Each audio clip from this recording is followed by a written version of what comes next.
If you're a jihadist who wants to slaughter unbelievers in the name of Allah, don't even bother hiding your motive. Our politicians and reporters are all too happy to do it for you. Just ask Philadelphia jihadist Edward Archer, who learned the hard way that no matter how clearly you announce to the world that you're terrorizing people for the sake of Islam, our leaders will not believe you. Of course, if Archer had said, "I'm a Republican gun supporter killing in the name of the NRA," our news networks would have immediately made a connection between his actions and his ideology. If Archer had stood up and declared, "I'm a woman," politicians and the media would have shouted in a chorus of affirmation, "Of course you are, and anyone who says you're not is a bigot." But since Archer attacked a police officer while dressed in full Islamic garb and soon confessed that he's a jihadist fighting to establish sharia, our leaders naturally respond, "Shut up, liar, there's no such thing as jihad." Imagine Archer's frustration as he tells investigators exactly why he shot Officer Jesse Hartnett. The suspect in question is a 30-year-old male from Yaden. He has a Philadelphia address as well, I believe. Has confessed to committing this cowardly act in the name of Islam. According to him, he believed that the police defend laws that are contrary to the teachings of the Quran. We had the suspect upstairs, the homicide unit, talk to him. Right away, he didn't have anything to say, but then he stated that he pledges his allegiance to Islamic State, he follows Allah, and that is the reason he was called upon to do this. This crystal clear confession is then immediately thrown out by world-renowned Quran scholar / mayor of Philadelphia for the past 4 days, Sheikh Jim Kenney. In no way, shape, or form does anyone in this room believe that Islam or the teaching of Islam has anything to do with what you've seen on that screen. That is abhorrent, it's terrible, and it does not represent the religion in any way, shape, or form or any of its teachings. Now, there are two basic ways you might deny the connection between Islam and jihad. First, you might pretend that the Quran doesn't say things like, "Fight those who do not believe in Allah," Surah 9, verse 29.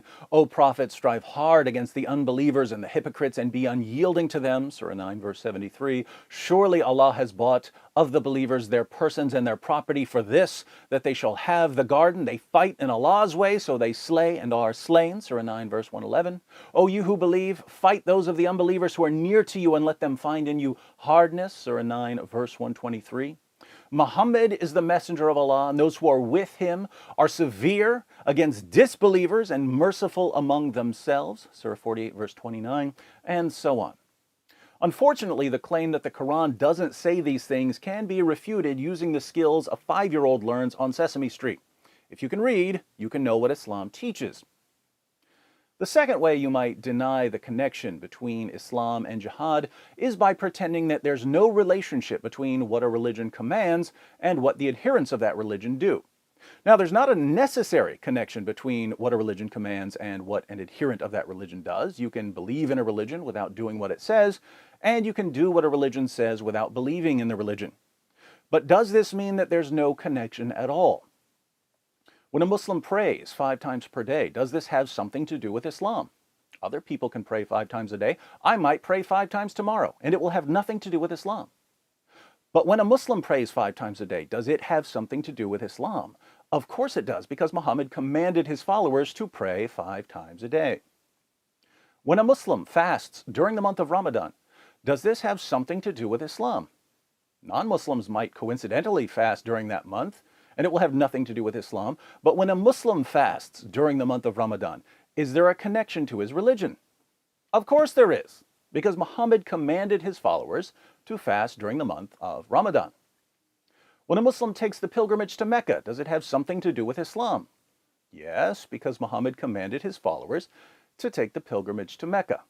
When a Muslim goes to the mosque on Friday, or recites the Shahada, or pays zakat, does this have something to do with Islam? Absolutely.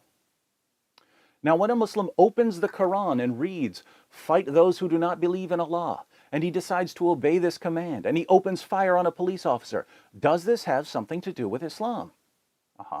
Does this mean that all Muslims are violent? No. Does it mean that we need to round up Muslims and put them in camps? Not at all. But is there a connection between Islam commanding its adherents to wage jihad and the jihad that some of these adherents wage? No question. So when politicians like Mayor Kenney, after every Islamic terrorist attack, rush to defend the ideology that inspired the attack, when they say ridiculous things like, this is a criminal with a stolen gun who tried to kill one of our officers, has nothing to do with being a Muslim or following the Islamic faith. we can only respond, What you just said is one of the most insanely idiotic things I have ever heard.